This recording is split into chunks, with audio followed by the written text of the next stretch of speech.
So I just did a video about being too prolific. Now I'm going to do a video on the opposite, which is the, if you're taking forever, throw the book out. And I also wanted to add something about the prolific writers, by the way. I truly believe some of the best books out there did take a very, very long time to write. And this is important because we're about to get into, like, well, when is it too much, right? So, because I saw this of, like, someone breaking down how, like, how Tolkien took, like, 12 years and George R. Martin's still not done or whatever. Well, we'll set George R. Martin aside for a second. But the reality is that some of my favorite books ever, and I think a lot of people's favorite books and some of the best written books, were the author's only book ever. Took years and years and years to write.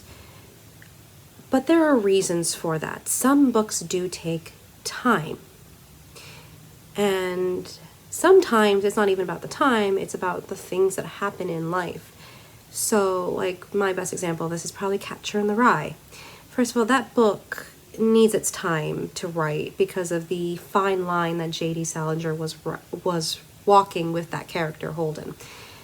But that being said, he also kind of wrote that during a war.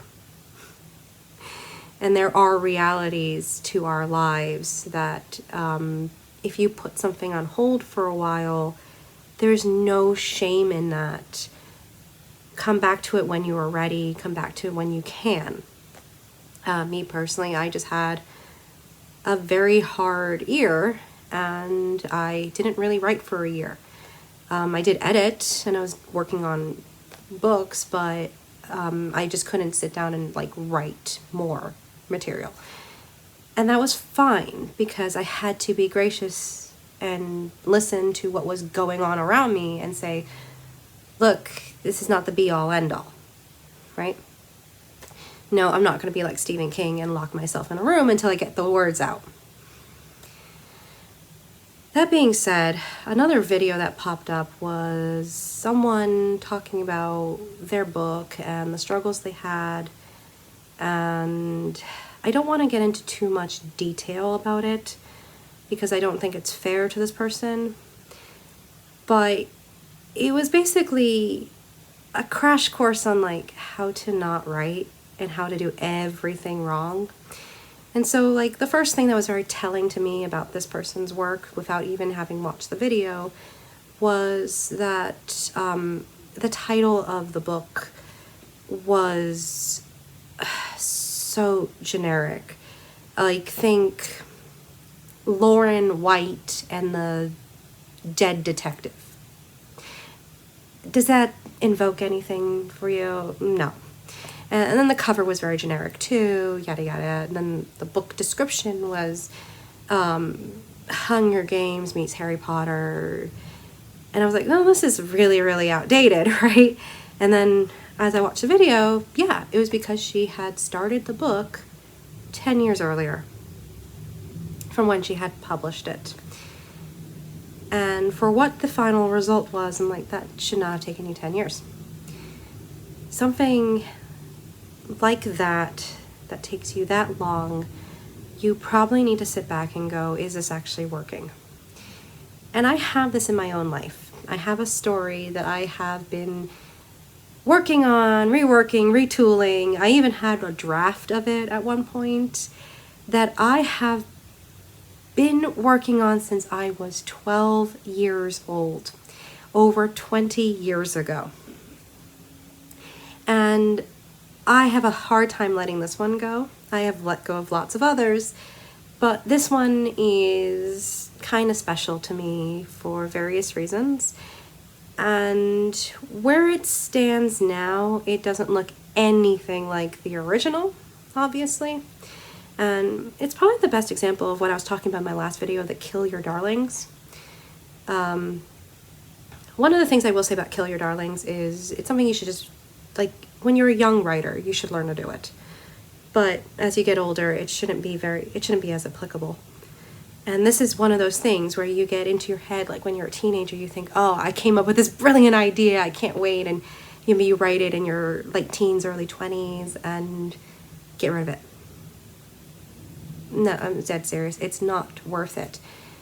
You're not going to be able to make it work.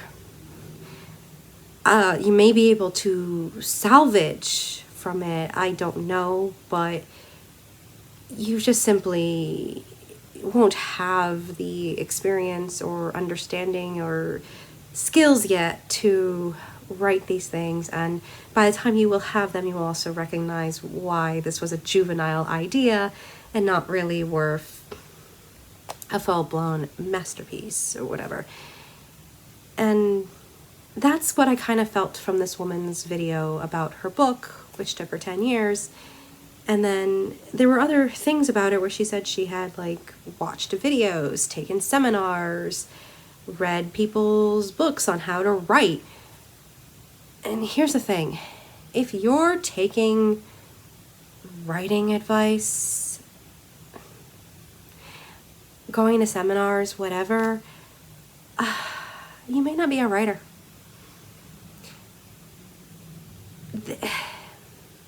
I'm gonna say it, because someone even suggested this to me at one point. They're like, oh, you should go take a writing class. No. You should never, ever take a writing class.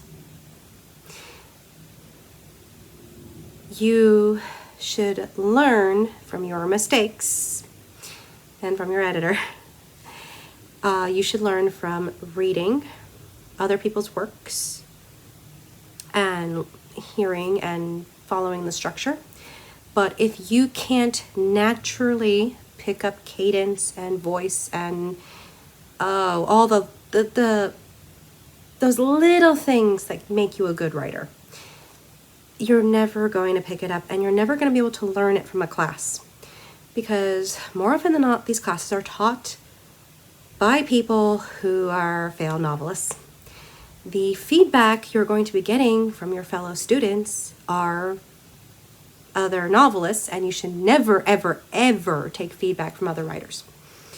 It is the very rare writer who can objectively look at a piece of work and say, this isn't mine, it's someone else's. Let me give you advice based on your... I mean, it's almost non-existent, okay? Even Tolkien couldn't do it. So, yeah. And he was a professor. You know? Just saying. And then there's just in my experience, the one writing class I took, which was in high school, the teacher wanting to shape me. And no offense to her. She knew her stuff, but the reality is she had nothing to teach me, because everything that she was teaching in that class I was already doing naturally, because I had just written that much and I just kind of understood the flow of these things. Like, you have your basic grammar knowledge, and then there's these nitty-gritty grammar things like how do you list your adjectives. Most of us can hear it naturally, and especially a good writer will just know what order they're supposed to be in. Apparently that was news to a lot of kids in the class, though. But to me, it was just, well, I just do it. And I can't tell you what the order is supposed to be. I just know what the order is supposed to be. So if you can't do those things, then going to a writing class is never going to help you, because you couldn't do it in the first place. You can't brute force this skill. You can be technically proficient in it, obviously. Plenty of people have to be technically proficient in it because business or whatever. But in terms of like wordsmithing and storytelling, this isn't something to force yourself to do. Just like it isn't, you shouldn't be forcing yourself to draw. You shouldn't be forcing yourself to do music if you don't really have the ear, eye, whatever. It's okay to not be able to do this, and enjoy it when people can do it. And frankly, in some ways, because you can't do it, I'm going to say it, you probably can enjoy these things a lot more than I can. Every time I read a book now, I am hypercritical. It is very hard for me to enjoy a book because I have been editing and re-editing and doing so much of my own work that all I can see is the mistakes on the page, and I really have to shut my brain off to just enjoy a good book these days. And I'm a little envious of the people who can just read straight. And there's no shame in that. And in some ways, like, look, maybe that'd be more enjoyable, and maybe that's okay to just enjoy what's out there instead of having to create what's out there. But it's just this idea that we should all... Okay, I will say this. I do actually believe that everyone has a story, by the way. I think every single one of us has this tale we tell ourselves from a very young age that grows and becomes big and whatever, and I love that. But not all of these stories need to be told out loud or written down or anything like that, because most of the time most people's stories are derivative of other stuff, which is great. Like, that's a great way to explore creativity. But the true mark of a storyteller is you took what was originally derivative and you changed it entirely. And amongst other things, it's complicated, obviously, but tell yourself that story. Don't necessarily share that story.